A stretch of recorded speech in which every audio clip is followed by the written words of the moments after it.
আজকে আমি সজনে ডাঁটা অসাধারণভাবে রান্না করে দেখাবো, আর তার জন্য আপনারা সম্পূর্ণ পুরো ভিডিওটা দেখুন প্রথম থেকে শেষ পর্যন্ত। আর পুরো রান্নাটাই কিন্তু নিরামিষ বানাবো, কোনো পেঁয়াজ রসুন ব্যবহার করব না, সম্পূর্ণ নিরামিষ রান্না করব।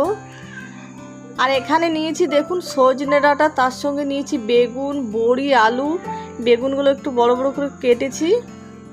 এবারে কড়াই দিয়ে দিচ্ছি সর্ষের তেল। প্রথমে কিন্তু বড়ি ভেজে নেব। এখানে বিরির ডালের বড়ি নিয়েছি, আর এই বড়িটা কিন্তু আমাদের বাড়িতেই বানানো।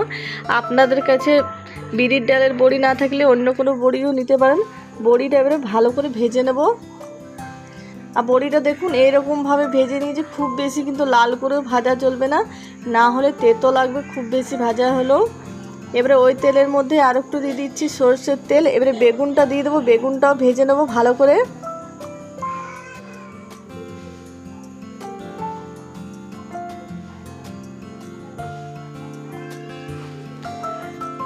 বেগুনের মধ্যে দিয়ে দিচ্ছি পরিমাণ মতো নুন, দিয়ে দিচ্ছি হলুদ গুঁড়ো।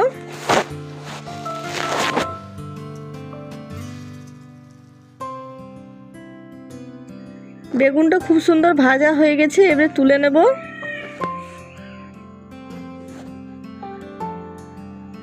বেগুনটা তো ভাজা হয়ে গেল। এবারে কড়াই দিয়ে দিচ্ছি সর্ষের তেল। আবার তেলের মধ্যে দিয়ে দেবো এবারে 5 ফোড়ন, আর দিয়ে দেবো শুকনো লঙ্কা।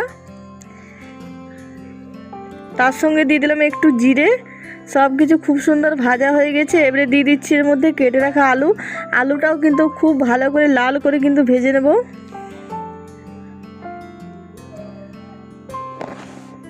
এবারে দিয়ে দিচ্ছি আলুর মধ্যে নুন, দিয়ে দিচ্ছি হলুদ গুঁড়ো। আলুটা আবারও বেশ কিছুক্ষণ ভেজে নেব ভালো করে। আলুটা খুবই সুন্দর ভাজা হয়ে গেছে। এবারে কেটে রাখা সজনে ডাঁটা দিয়ে দিচ্ছি। সজনে ডাঁটা দিয়ে বেশ কিছুক্ষণ আরও নেড়ে চেড়ে নেব।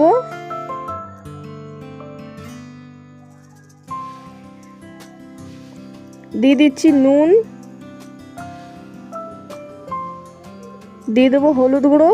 সবগুলোতেই কিন্তু অল্প অল্প করে নুন দিয়ে দিলাম, তাহলে নুনটা ভালো হবে, সব সবজিতে ভালো করে মিশে যাবে। নুন হলুদ দিয়ে ভালো করে মিশিয়ে নিয়েছি। এবারে দিয়ে দিচ্ছি এর মধ্যে টমেটো বাটা, দিয়ে দিচ্ছি আদা, জিরে, কাঁচা লঙ্কা, গোলমরিচ বাটা।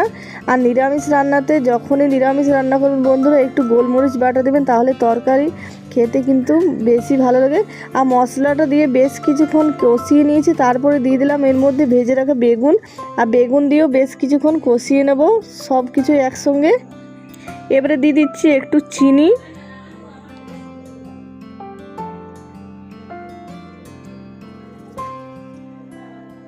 আর সব কিছু খুব সুন্দর ভালো করে কষানো হয়ে গেছে। এবারে দিয়ে দিচ্ছি জল।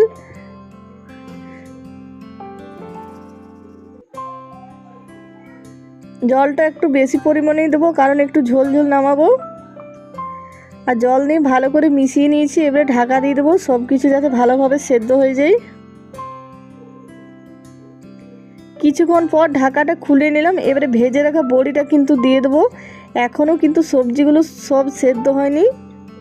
বড়িটা দিয়ে দিলাম, বড়িটাও সেদ্ধ হয়ে যাবে, আর বাকি সবজিগুলোও কিন্তু সেদ্ধ হয়ে যাবে একসঙ্গেই।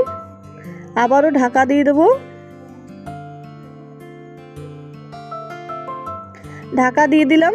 এবারে আবারও কিছুক্ষণ পর ঢাকাটা খুলে নিলাম, আর সব কিছু খুব সুন্দর সেদ্ধ হয়ে গেছে কিন্তু। আর দেখুন নিরামিষ বেগুন, আলু, বড়ি, সজনে ডাঁটা রান্না হয়ে গেল। আর এটা কিন্তু গরম ভাতের সঙ্গে খেতে কিন্তু দারুণ লাগে। অনেকেই সজনে ডাঁটা খায় না, কিন্তু এরকমভাবে রান্না করলে কিন্তু সবাই খাবে চেটে পুটে। আর আজকের রেসিপিটা কেমন লাগলো অবশ্যই জানাবেন। যারা নতুন দেখছেন তারা অবশ্যই আমার চ্যানেলটা সাবস্ক্রাইব করবেন, পাশে থাকবেন। আর আপনারাও এইভাবে রান্না করে খান সজনে ডাঁটা।